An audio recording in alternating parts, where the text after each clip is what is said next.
There you go. All right, so everybody on Zoom, yeah, if you could just sign in, Tracy, I think you've already signed in, so thank you for that.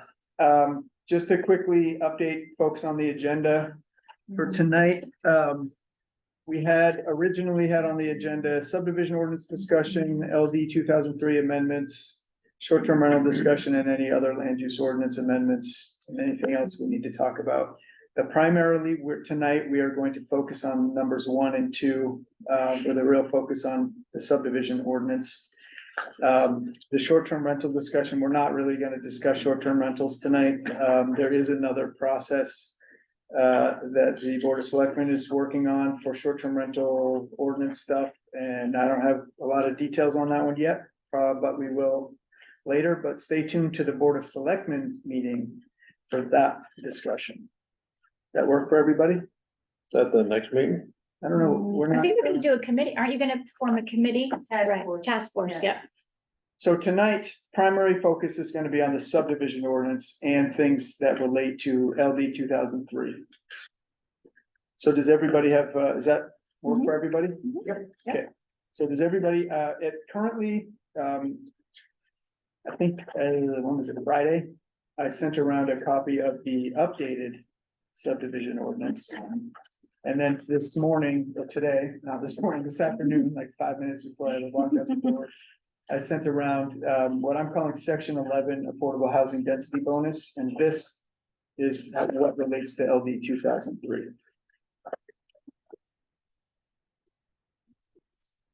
And anybody online, if you don't have a copy of anything that you want to look at after the meeting, you can send me an email, Kim an email, and I'm happy to forward it to you. So these are all drafts, but I think let's start with looking at the subdivision ordinance, because I think that's an important part. And what I mentioned at the last time is what I wanted to go in and sort of reorganize section 7, which we've done. And then I've also added another section called additional standards for what are they called? Yeah, I'm having a brain cramp. What is the one that's tied to in the current ordinance? Cluster development, sorry. That took forever. I was gonna go spaghetti just because I thought that was fun. It's like, spaghetti? It's like spaghetti. I was like that. You know, I was fine about that. And then section 11, so section 10 would be the cluster provision, section 11 would be the workforce housing or the affordable housing stuff. So there's a lot to talk about in the subdivision ordinance. I don't know always the best way to do this, except for to just go through individual sections and see if anybody has any comments. I really would encourage anybody on the planning board, Tracy, to really take a look at this, particularly based on, and Alan, based on your recent experience having diving into. And Gail. And Gail, that's right, diving yeah. into subdivision ordinances. Yeah. And No, just I sort need of, to, he's talking about the planning board. I know. so when you think about it, like you're putting your mind in okay, we have to review this. Does this process make sense? Are we getting the standards that we need to get? And then the questions that we're gonna have as a group, particularly as it relates to the affordability section, would be, you know, do we need to take any provisions of the existing affordability section and put it into this one? How does all that make sense? But we'll get to that.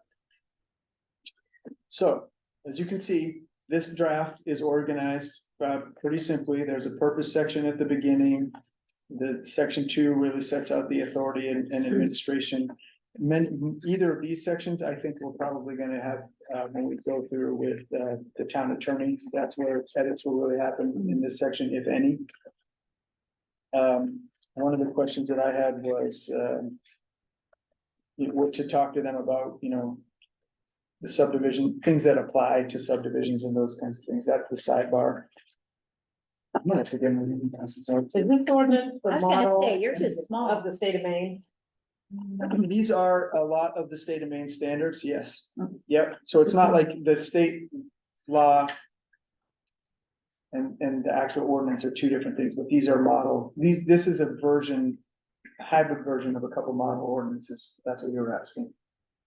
Cause they have one on the state, oops, sorry, that it says model subdivision ordinance, and I wondered if it was that one. And this is reflecting the changes that are coming.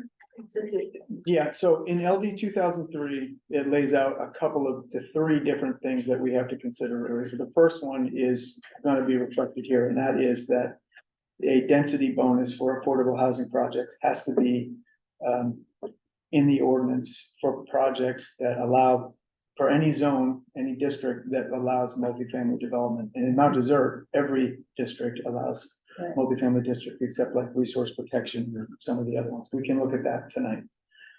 So there's some things that we have to think about on how we apply that. But primarily, that's where it is. And I plugged it in to the subdivision ordinance because for the most part, if you're gonna get a 2.5 times density bonus, it's more than likely gonna be a subdivision, so Right. that's where I plugged it in here. Based on development. Yeah, 3 units. Yep, because anytime you have to do 3 units. So duplexes are allowed, no subdivision approval, but multifamily is more than 2 units. You have to get a subdivision no matter what. So that's why I plugged it in here. So any more than 2 units, is it automatically a subdivision? Yes, Well, Unless it's not townhouse, necessarily, right? cause if you do a duplex and you wait 5 years, and then you do another unit, that's not a subdivision because it's not a development by dwelling units within a 5-year period. I see. but yes, and so what I'm saying is in order to get the 2.5 times the density bonus, you have to go through subdivision at a time around. Okay.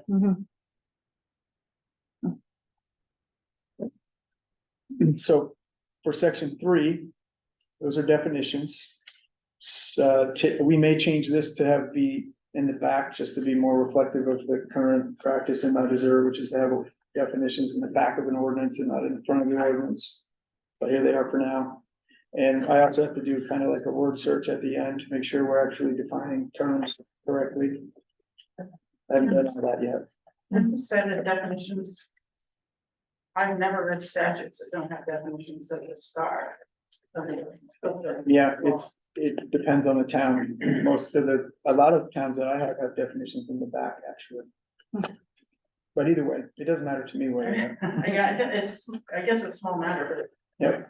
but it's more logical. Then we have the administrative procedures and fees, and the things that we kind of need to iron out there. First of all, making sure this process makes sense, under section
Tracy, you're waiting for them to come back, right?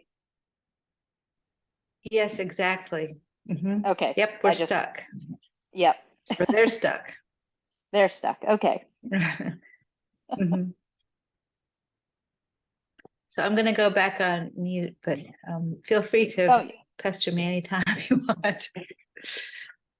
oh no, I just, sometimes you can't tell what's really going on, so you can just reach out, but I'm going back on mute too. Yeah, because I tell you why, because the my Wi-Fi looks like it's working beautifully. So doesn't make any sense. Well, your screen was just freaking out. You were like a horror show there for a minute. Everything Really? was flashing. Yeah, it was. I was just about to chat you and say, Tracy, your screen is going berserk. But now you're normal again. So, Wow. yep. It could be my phone, but I don't think Who so. It was like knows? flashing. Yeah. Hmm. Okay. I'm gonna put Well, I'll myself on just mute, hang but out and wherever see they. what happens. Yeah, I know. This Yep, is okay, the thanks. this is Okay, the modern bye. way. Bye.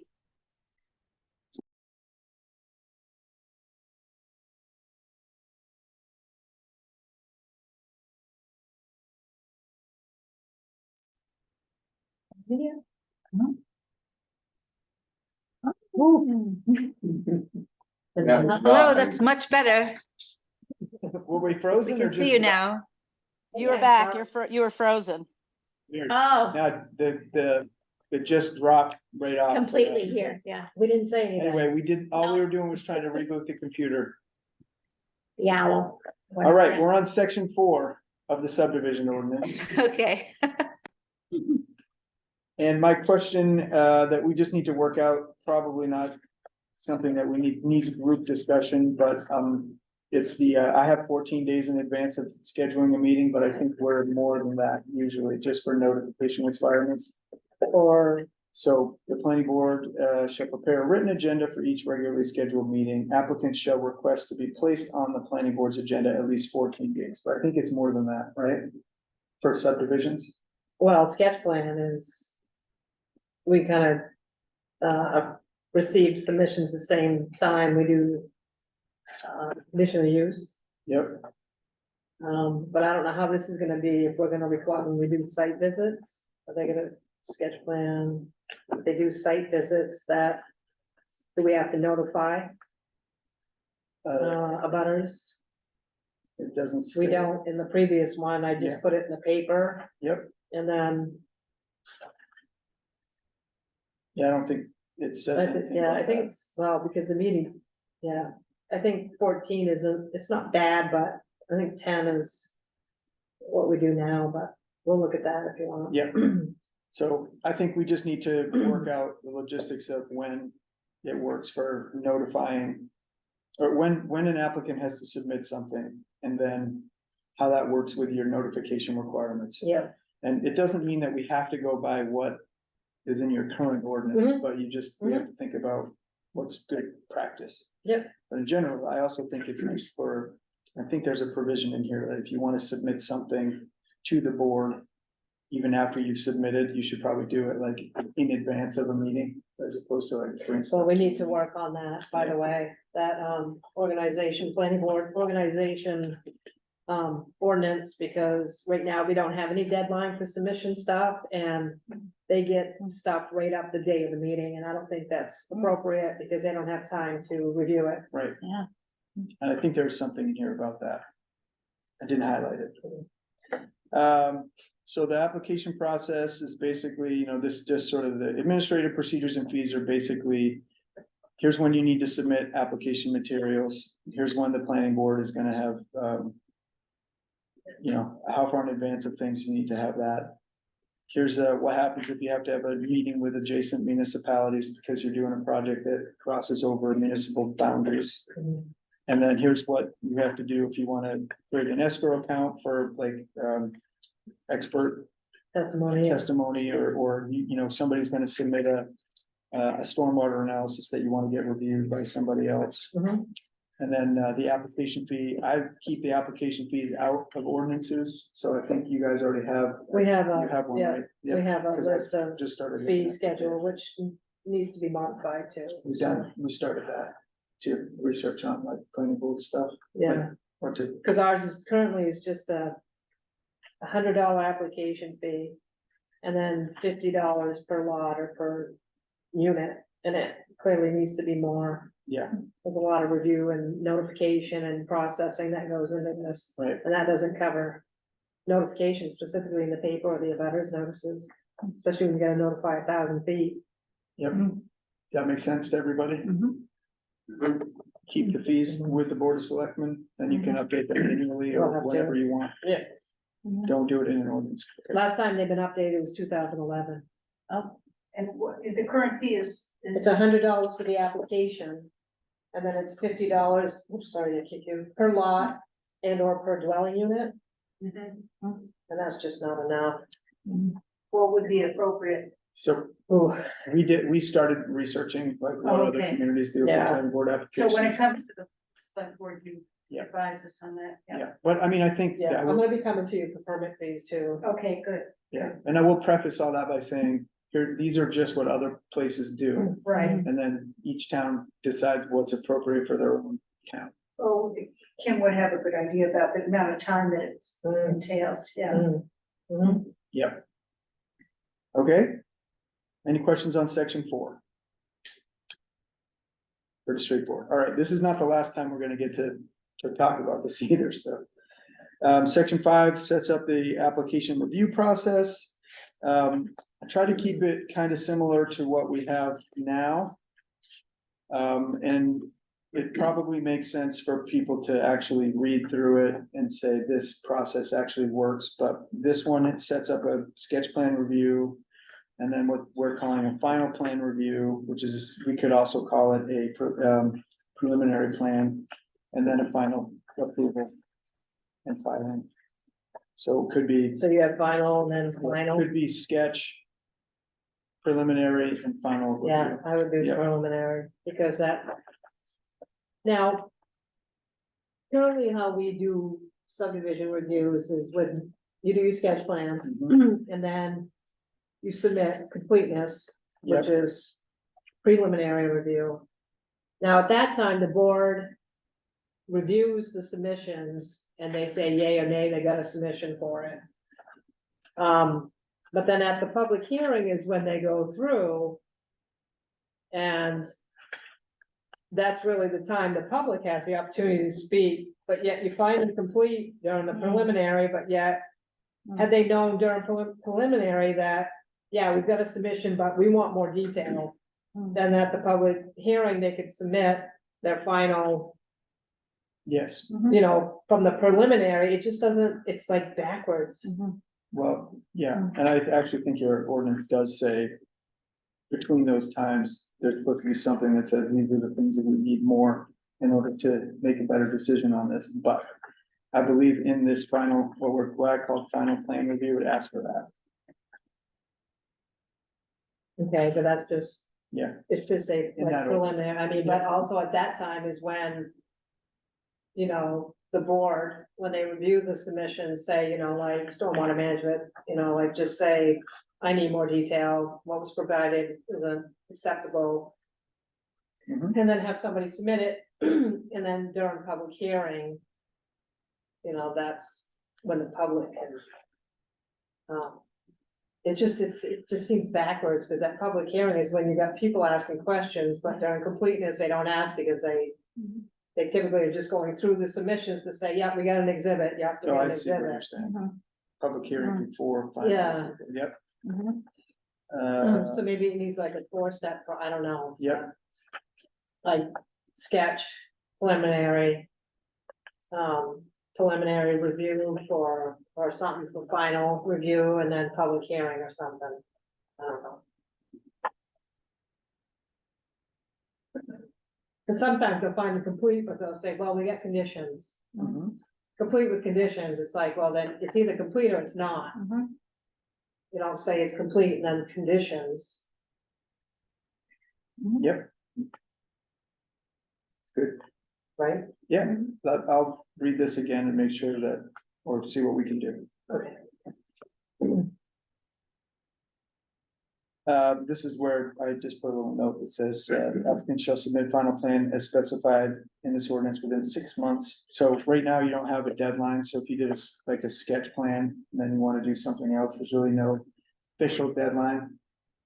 We could do a sketch plan and then come back a year later. But there are some provisions in here for timing of certain things, so that's good.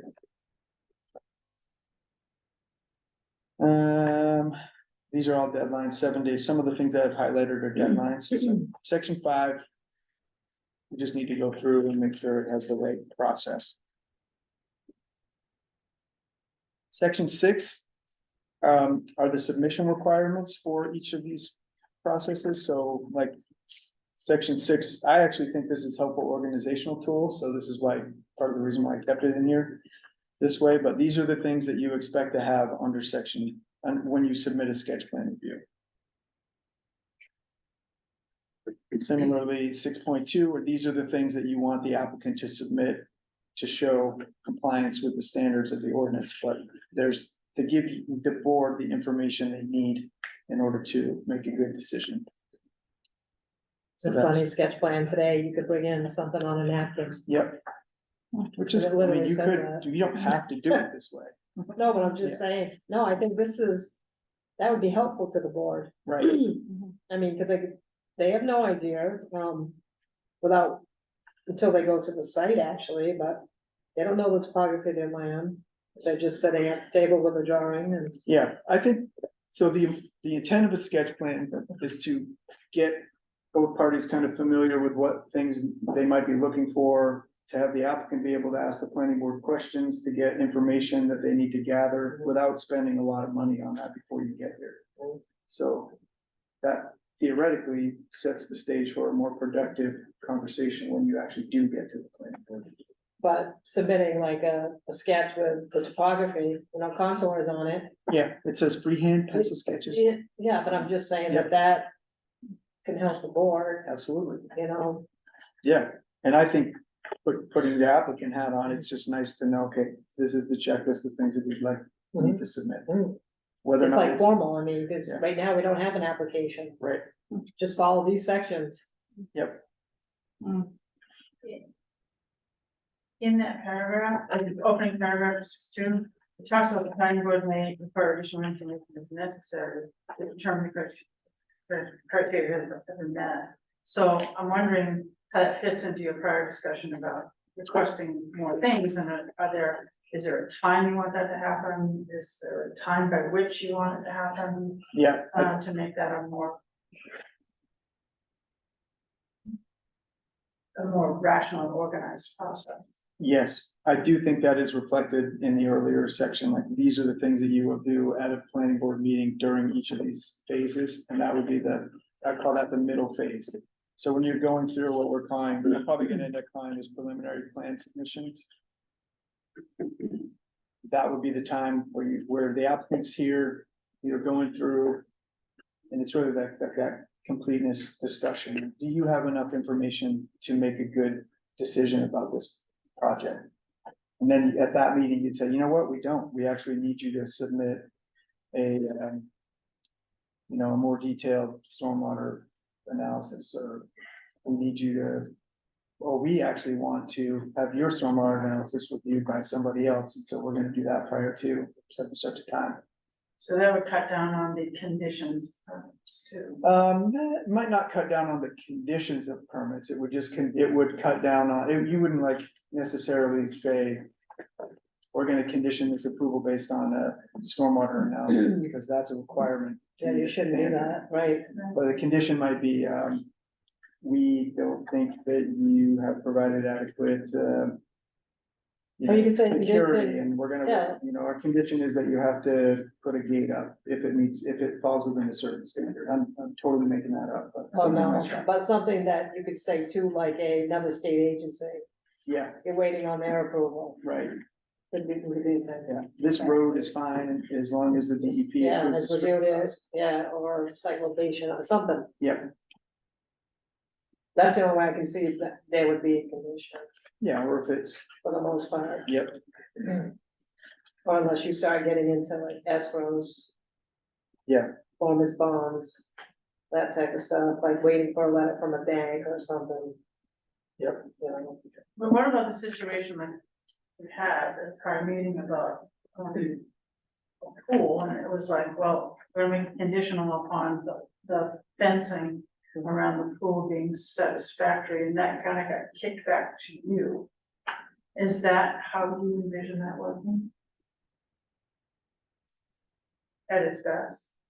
pretty much, yes. Okay. Yeah. Good, thank you. Mhm. Yeah, I think that would also depend on, so what type of project you're talking about, so subdivisions. Are more, this is really still geared much more toward a land division and not like, Sure. we're coming in with a site plan. Building. Which is another ordinance we should probably start looking at, but. Site plan review will be helpful, better than conditional use. All right. So I think will be helpful for, as we're going through this and sort of homework to the planning board, does this make sense? And the other thing that we're doing is kind of, haven't really looked.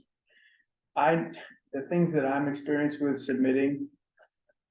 For subdivisions are not always the same as things, there's probably more that we would submit. In a regular subdivision application under your current ordinance than is actually required in your current ordinance. So haven't actually compared. Here's what's asked for in the current ordinance with this, because I think this is more comprehensive than this. Does that make sense? So when the board reviews like sketch plan, will there be a checklist with the exception of, you know, what, this is for someone to follow Yeah. and the board to also utilize during review? Will there be some type of a form that you're gonna hopefully create that the Yep. board can do findings of facts and conclusions of laws on these during their review We could do process? something like that. Well, This could be a really easy, the reason I like this table is because you could pull it out and add a column to one side and say, here's your checklist, did you submit these Yeah. things? And then under the findings of fact and conclusions of law, that would be under these standards. So that's easy too. It's a different review, different question. Did you submit these things? Yes. We see that you've submitted something for evidence of, I don't know, deed references. Check. you know, Yes.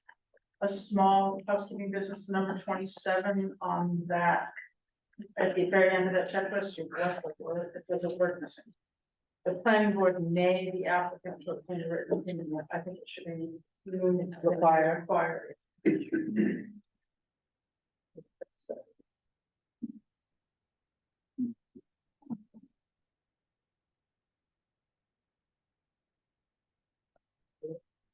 yeah. Good thing I written opinion from you, interesting. What page Very is that last on? one, very last Oh, one, right. 27. Got it. Yeah, page 19.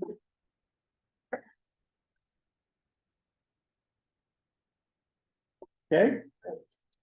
So then the next way that this is this new organizational process is, these are the statutory criteria from the subdivision law. Section 7 is the statute. So these are the standards that you have to meet. That's 4401, Yep. 4404.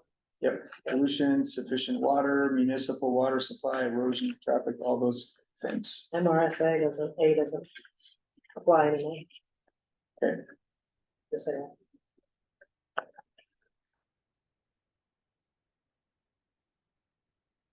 And then section 8 starts another type of additional review criteria. And so some of these I think are the ones that we need to talk about, like I think we're done then, so, not all, yeah, but like, we don't ask for phosphorus export.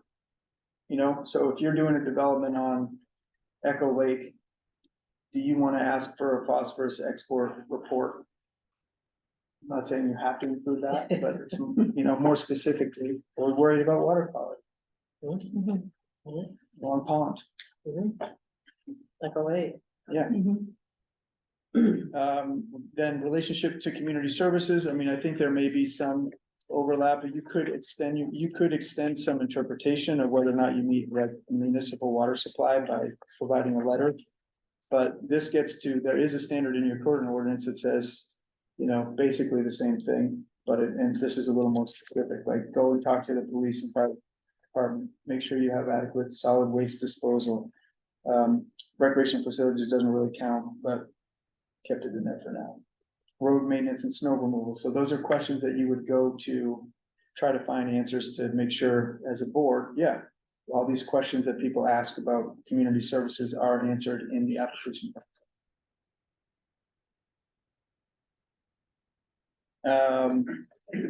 Then, you know, retention of proposed public sites and open spaces, that's sort of like pretty, we have something like that in the ordinance now.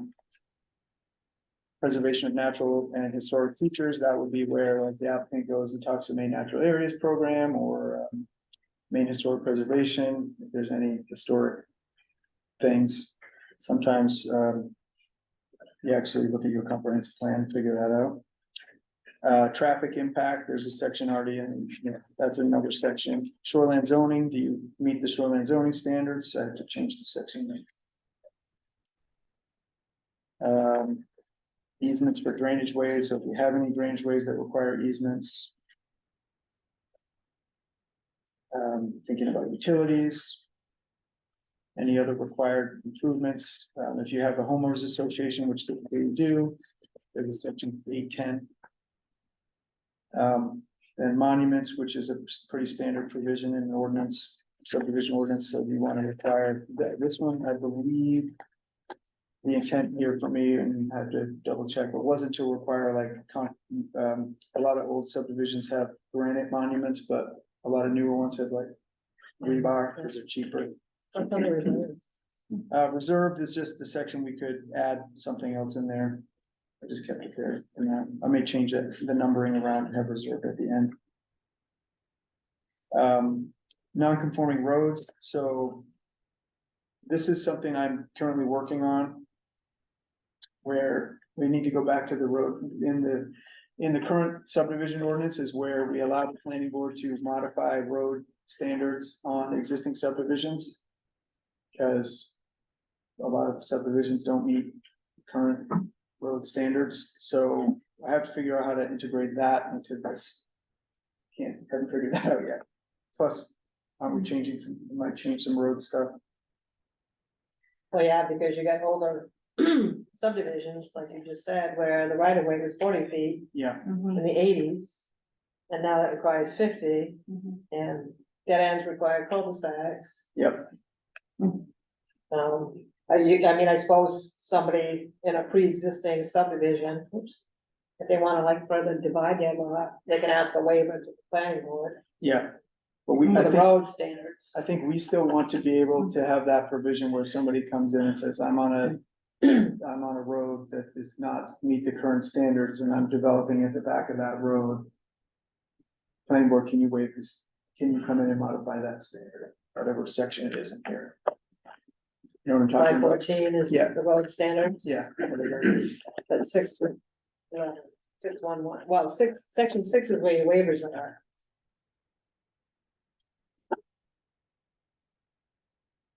I mean, yeah, the board could always. If you have a current previously approved, specifically previously approved subdivision, because that's where that's only gonna apply. Where you have a substandard road, if you're part of the subdivision. And the board, if somebody's looking to further divide their law. They can ask for waivers to not have to bring the road up to the current subdivision standards. Have those changed, the road standards in No, this? they're not gonna change. You're I still have- I have keeping to add them those in. same Yep, standards? yep. Unless you want to, I think you should I have would maybe advocate minor for- and major. I would like advocate for a a great, certain number of lots being accessed. yeah, I mean, you know, like. You know, depending on the length. You know, an impact on wetlands. And how many lots, I mean, I think that minor. Versus major, you know, how many are kicking to major versus minor. Roughly how many subdivisions do we have in town on the cert right now? like maybe I have more no than idea. 3 Oh, for sure. houses. Oh. Yeah, oh, no, I mean, yeah. Yeah, more than. No, I mean, I guess more than 3 Oh, houses, yeah. quite a For few. sure, yeah. Yeah. And some are way in there. Yeah, that's, Ways you off can't the even, road. yeah. I would actually advocate for a good discussion with the town on whether or not some of the road standards need to be modified to more accurately reflect These are like Maine, these are Maine DOT, aren't they? for, yeah, giant roads. That's what I mean. Yeah. I mean, that's why I was thinking a certain amount, up to a certain amount of lots. Maybe you can. Yep. You know, make the right of way and the road width and everything less than if it were over like. Like over 8 lots or something. Yeah, I can do some research on that. Actually, I I checked with other think narrower towns, is see, more, like more reflective. major, minor. Yep. Good note. Anyone else, feel free to jump in. I know this is tedious, but Expecting any subdivisions coming in? Am I expecting any? Not that I'm aware of, but they always, Come out of yeah. nowhere. Someone buys a big spot of They land do. and, yeah. I mean, yeah, it happens. But further divisions too, and previously approved, that happens a lot. Oh, really? That happens a lot. You obviously have to have those road requirements, you need the ability of.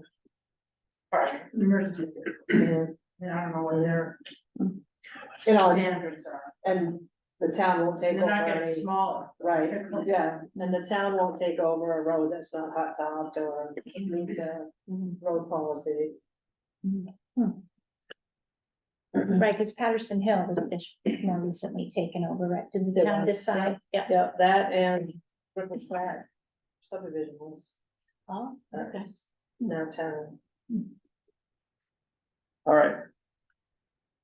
So again, section 8, walking through different standards, sidewalks, water supply, fire protection, sewage disposal, surface drainage, maintenance plan. Maybe something we want to look at. And then section 9 adds additional review criteria for mobile home parks, which we want to make sure we have in there. I don't know, actually, if we allow, we have to allow. mobile Some homes, stuff, right? I mean, yeah. I think there's only, Or there used to be there's, mobile homes Kings there. Street is the only one. Mobile home. Used to be, there used to be, whoops, Yeah, at the beginning, they had village. It's not there.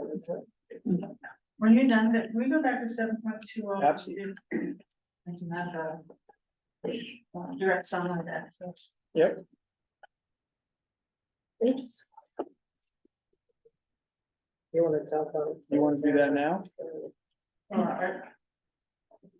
Not here in the middle. No, it's good. Well, it says it's optional, and I'm just wondering what the sentiment is about that. It seems to me that we ought to be having policies whenever possible that encourage energy efficiency, to say the least. And it was custom workforce housing, I assume they're gonna be taking up some of the time. 7.2, oh no, what, I don't find it here, 7 point what? 7.20, 7.20. Access to direct sunlight option. I must be. that was in the last draft, I think. Oh, Oh, Okay, it's not in that's there what- It's yet? not in the current draft. Oh, okay. this is the direct, Kim sent it out. It could easily be. Did you not get the email I sent last week? Yes, but I was going off from, Kim sent out a bunch of documents to the county board last week. I think I did that. Let me just look, I'm pretty sure. No, that's We took that out. okay, Mhm. Was that 7, the one that was 8-point reserve? No, no. So there was a decision to take it out? no, I think I took just the standard, I didn't take it out on purpose or, for any other reason. I think I added back in. It was just moved? It's just not there right now. Oh, okay. Yep. How do people feel about, I can add it in for discussion purposes and then we can talk about it, just so everybody has the language in front of them. it doesn't make requirements, it encourages the protection of access to direct sunlight for solar energy systems. So it's not really a. no, it's kind of like the lighting, yeah, it's the lighting, but it is a statement from the town that when possible, you want to make sure that people can access the ability to have solar panels. Effective use. I think in this day and age, if we're not thinking about sort of minimal stuff like that. What are you doing?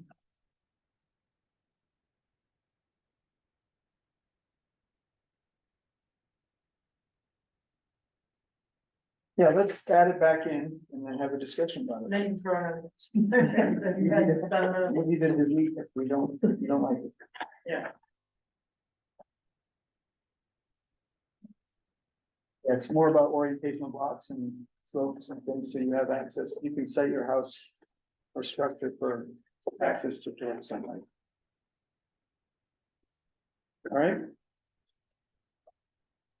Let's see, again, I'm just sort of breezing through, so we have section 9, mobile home parks, additional standards, that's the one I handed out last time, section 10, additional review criteria for cluster subdivisions. So this one is, separating sort of cluster from workforce housing right now. They're separate in the ordinance, but it's not clear how separate they are. Or should be, so this just has a clustering provision, but it's its own thing, you can do it. Or not. And then the one that I really want to start to stew on a little bit is what I'm gonna call section 11. And that is the affordable housing density bonus option. And that's the one I just handed out. And so. This one. So for this one, this is where LD 2003 tells the town that everywhere where you allow multifamily developments, you have to allow for an affordable housing density bonus. And it spells out what that means. So for rental housing or for owned housing. And I actually had the numbers written down because I knew I wouldn't remember, but I left them in my office. So now I don't remember what they are, but yeah, I think the HUD has like charts that you can use to determine like what's 120% or what's rental housing market, the 80%. And then it's actually broken down a little more complicated. If you have the rental units, it's if you have a certain number of bedrooms, it changes. And for housing, if you have like certain numbers of how many people you have in your family, changes. So that's something I need to kind of understand a little bit more. And then for this one, we set it up so that we have some special definitions for this section kind of in the draft. What does affordable mean? What is area median income? What are housing costs? What does base density mean? And then a couple other things that I kind of pulled from state law, and some other examples, but I haven't figured out if these really apply here, but you know, what's a centrally managed water system? So if you're not like on town water, you can do other things. If you're on sewer or some other type of system, that applies. And then it talks about the density bonus. And so what I was sort of stewing on about the density bonus is I think it's important for everybody to check out the ordinance. So section 3.4, that's the allowed uses table where it says, you know, again, everywhere that multi-unit development is allowed, this applies. And that is everywhere, except for in the shoreline commercial and resource protection. And the VR3, which is basically has to be. 12 and- zones. Yep. Allow it. And then what I'm trying to figure out is, so. The way that this ordinance works is in. Section 3.5, that's where the dimensional standards are for certain types of development. So how do you, if you're an applicant and you want to come in and do a subdivision, what the law doesn't deal with is anything related to dimensional standards. It basically says you have to allow this, but your dimensional standards, we're gonna let you figure that out. So the town's kind of already done some of that work, and I'm trying to figure out how this is affected by this. So for example, when you do I'm thinking about lotted subdivisions, not necessarily like an apartment building. I think that's easier. Could you come in and say, yeah, I'm in a the VR2.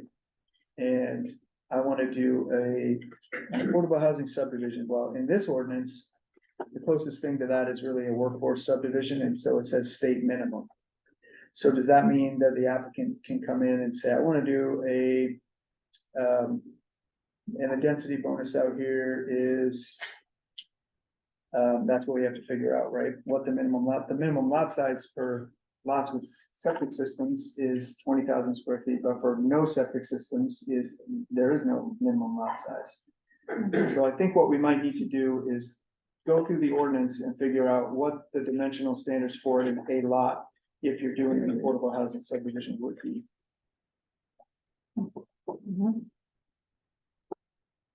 I think that's what we have to do. So I don't have any great guidance for it, but I think that's how this provision would work with the dimensional standards in the land use ordinance. We have to have some way for an applicant or the planning board to figure out what your standards are for development. So in other words, there's a bunch of different ways you could get that 2.5 times the density bonus. You could say, all right, great. So I'm gonna do this development, but in order to get the full density, I have to combine, this multi-unit development on these lots. And we're gonna have some single family lots. It gets a little more complicated if we don't start to think about, okay, what and how and where we want these dimensional standards to apply. I'm not at all confident that I'm explaining that well, because I'm just trying to figure it out myself. But I think that's how we have to do it. Otherwise, there's no standard for lots in particular. They're just saying they want you to allow it. Yeah. But yeah, you figure out how to make it happen. Right, or not. I mean, Well, you can't eventually you deny could say, it. great, I can do an affordable housing subdivision in the RW3 or 5 district, but there's I get a density bonus of 2.5 times, great. But it doesn't mean I can actually put that many units. I can't put more units there because the dimensional standards don't let me do it. So I think we need to actually say, yes, we want you to be able to do it, and here's how. And I don't think you have to change that much from what you already said. You might just say, one idea I had was, and we'll just call E workforce housing subdivision. And we'll say affordable housing subdivision, and then instead of saying state minimum, maybe you go up and say it's 10,000 square feet, or it's 20,000 square feet, whatever the cluster is, or something. Doesn't it imply that if the bonus is on top of whatever is already allowed? Yes. Isn't that what it's? Right, but if you're, I think it's a little more complicated than, so how big do those lots have to be? If you only have a project, if you say you have a 10-acre lot and you're going into, and the maximum you can do is 5 lots, because you're in a 2-acre zone. But yet you can get a density bonus of 2.5 times. Well, how do you get more lots if your minimum lot size is 2 acres? You can't get more units. You can't get that density bonus, I don't think. Divided by the 2.5, and that's how you, what your minimum lot area needs to be. But that's not what that's not what. No, it but says. that's how you're gonna have to do it. Or no, that's not at all what you have to do, but Well, I meant, I think we have to think about it. we have to allow it, so she's already, State law. yeah, she's already signed it, we gotta do something to make it happen so people can do that. Well, I checked in on that today. They just said, yes, you need to allow that, but Yeah, but some how, of your how to figure it density, out. right, that's what they said. Which would be Go back pretty to it. consistent with the other part of the law, which says. If you're zoned right now and you can put a single residence on the lot, you can now have additional. Yeah.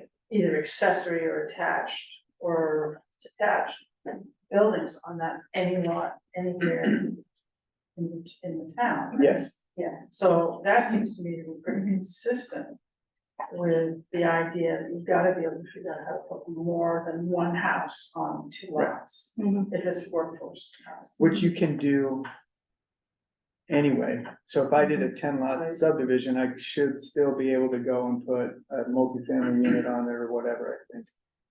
But what this is saying is we're giving you something in return for making these affordable. The other provision doesn't have any tie to affordability.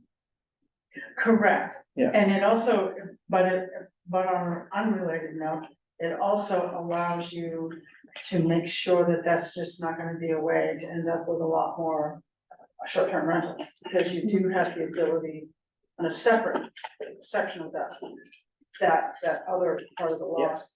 The town does have the ability to regulate that. Yes, which I do think we should consider. Oh, God, yeah, you've had intense houses, I mean. Well, we already have a provision. Yeah, accessory buildings and- There is already a provision in the ordinance that allows you to do an accessory. Right, dwelling. yes, yeah. As long as you meet the Yeah. build lots. Yeah, Yeah. and there's no tie back to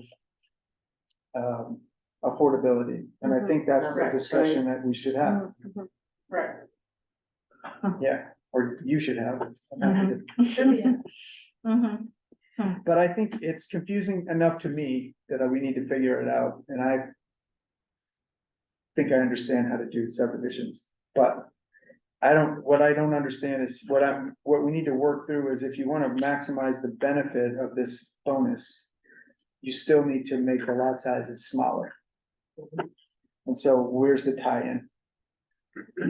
Pretty sure that's how it would work, right? Cause you can't have more than in a 2 acre zone with a 10 acre parcel, you currently couldn't have more than 5 lots. Even though the ordinance is telling you, well, I'm gonna make them all, a majority of them affordable. Too bad. Yeah. So I think we wanna make sure that they can take advantage of that somehow. Makes sense. Yeah, that's I don't wanna say a mess, but yeah. So my philosophy is the law is good in the fact that it's getting us to think about how to create more housing opportunities. And it really isn't that overburdensome from the dimensional standards, except it is a burden now because we have to think about how to apply what's allowed now to the standards that we have. Yeah. So on the one hand, it's really simple, on the other hand, it's not simple at all. Does that make Have there sense? been any regulations that have come out from the agency? Not really. I mean, there's some guidance documents, and I actually just had them send me some examples of what other towns have done so far today. They just emailed it to me and I've looked over a few of them and most of them are just like cut the words out of the law and plopped it into the ordinance. So it's not.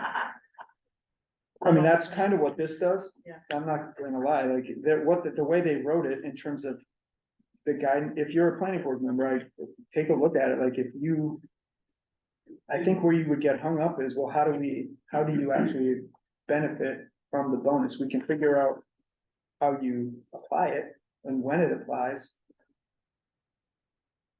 And under what conditions your land needs to be in order to take advantage of it, but if somebody came in and said, well, I wanna do, this or that extra, I don't know, that's where I wanna provide a little more clarity.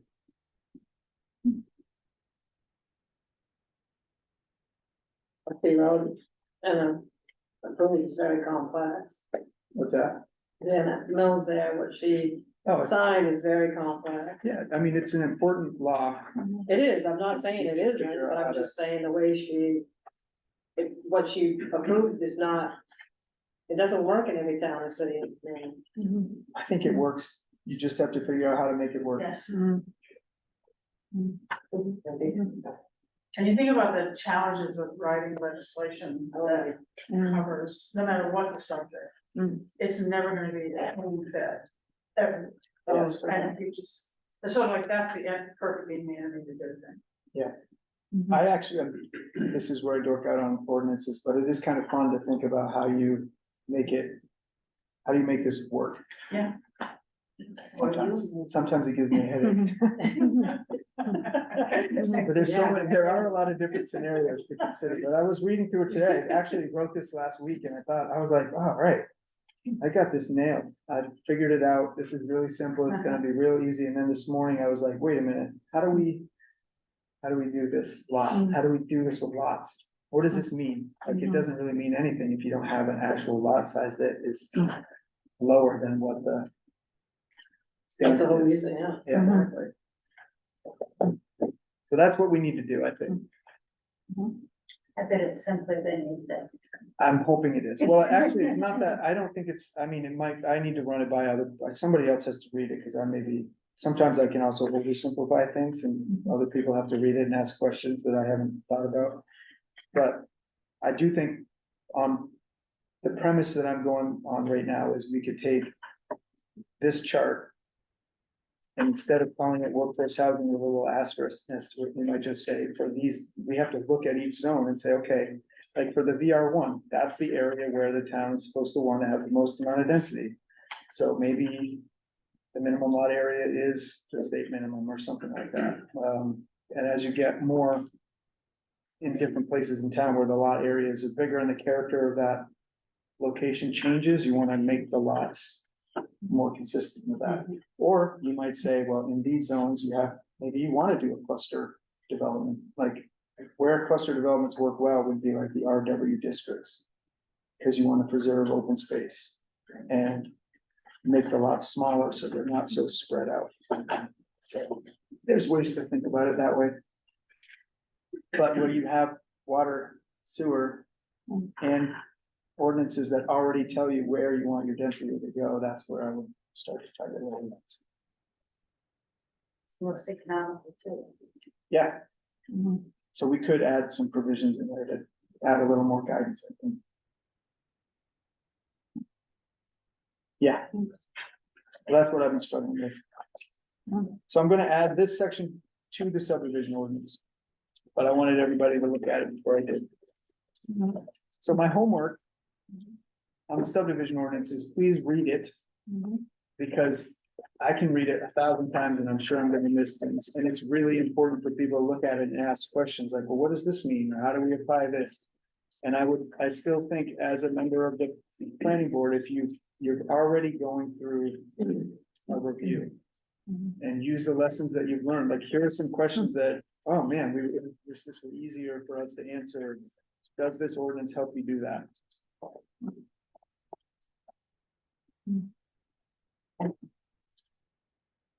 Right?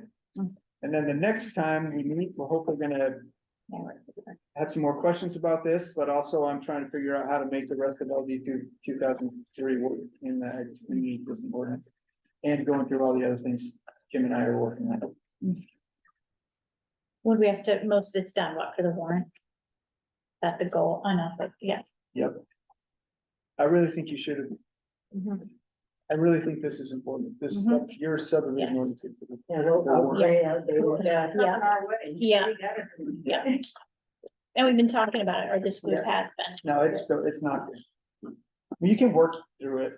It's tough. And then a few other things I don't wanna throw, so these are things that it would be great we're not gonna work on these this year because we have too many other things to do, but a few things that kind of pop into my mind, and again, I'm using recent experience as well, so I'm trying to walk the fine line here, but I think looking at parking standards would be important.